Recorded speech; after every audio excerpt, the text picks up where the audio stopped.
Bueno, entonces, imaginemos que todo fue bien, hice mi modelo, tengo un R menor que el 20%, un R free menor de 5% de diferencia con el R. Lo que se hace con eso es se deposita en el Protein Data Bank que ustedes ya habrán explorado durante sus trabajos prácticos, ¿de acuerdo? Ya se ha hablado extensamente durante el curso, ¿no?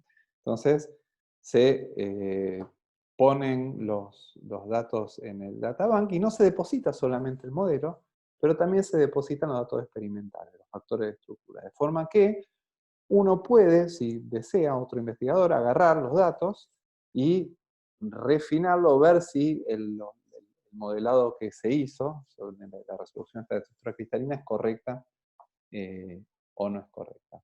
Pero además de los datos experimentales, también se deben depositar los criterios de calidad, digamos, parámetros de calidad. Y eso se ve bueno, acá justo en esta captura de pantalla no está, pero en general en el resumen de la página del PDF aparecen enseguida, es muy destacado los parámetros de calidad. ¿Y a qué le tenemos que prestar atención? Bueno, en primer lugar, la resolución. La resolución de Neutron, ya hablamos hace un ratito. La resolución es el detalle con el que estoy viendo la estructura.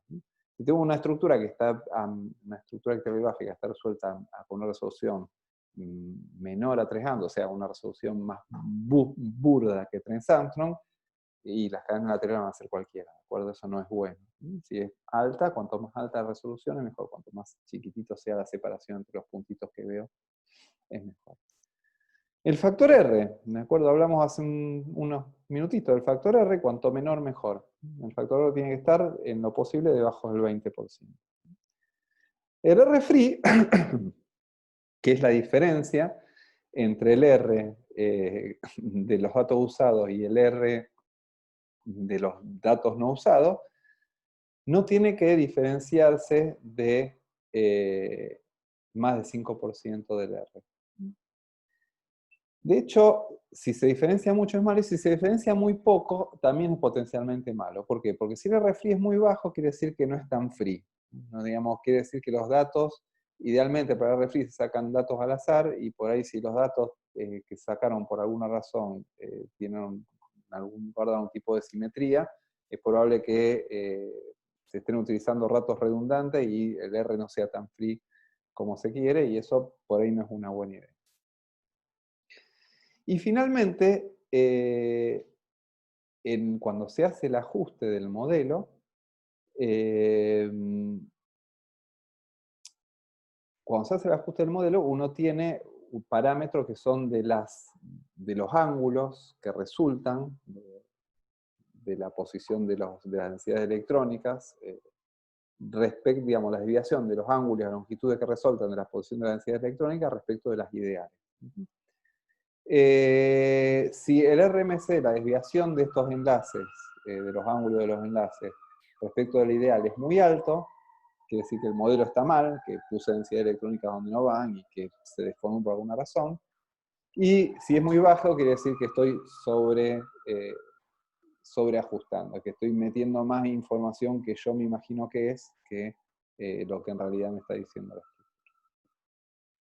Entonces, finalmente lo que se publica es una estadística con todos los datos que se utilizaron para refinar una estructura: la longitud de onda de difracción, resolución, número de observaciones, número de reflexiones. Fíjense acá, por ejemplo, estamos en 310.000 reflexiones, que son redundantes, bueno, whatever.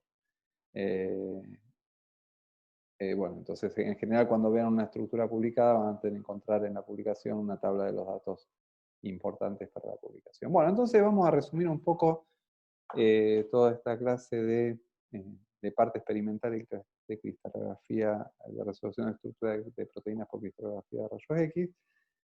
¿Qué es lo que hacemos? El procedimiento involucra, en primer lugar, obtener la proteína con la que se quiere trabajar. La cristalización, que es probablemente el cuello de botella, como les conté. Las proteínas en general no les gusta mucho cristalizar, y hay que hay que hacerle cariñito hasta lograr que se sientan cómodos y cristalicen.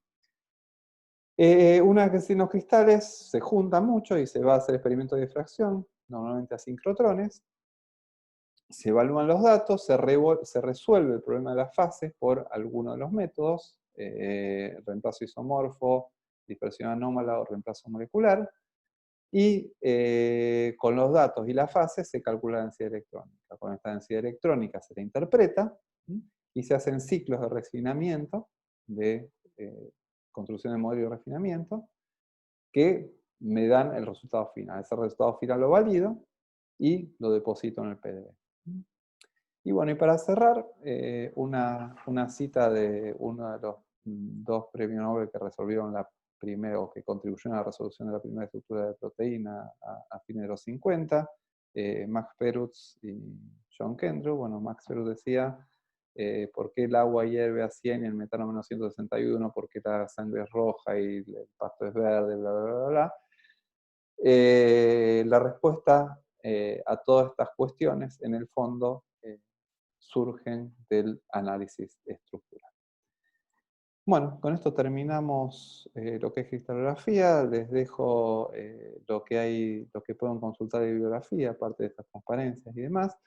Y les recomiendo mucho que vean, si tienen un rato, esta colección de videos. Algunos de ellos, no todos son interesantes, pero hay uno en particular sobre la cristalización, que digamos, es para ver las cosas como son, digamos, como son en el laboratorio actual, ¿de acuerdo? Hay uno muy lindo cortito sobre la cristalización, uno cortito sobre la adquisición de datos, que muestra la línea del ciclotrón de Diamond, los robots y cómo van saliendo las cosas. Y un video muy interesante, que de ahí también salieron varias de las cosas, de los conceptos y las diapositivas que están mostradas en esta clase y en la anterior.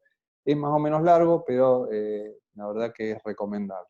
Bueno, todo esto está en inglés, lo lamento, pero no sé si por ahí YouTube le pone su subtítulo automático y son más o menos ese. Bueno, terminamos con esto las clases de cristalografía. Espero que hayan sido entendidas.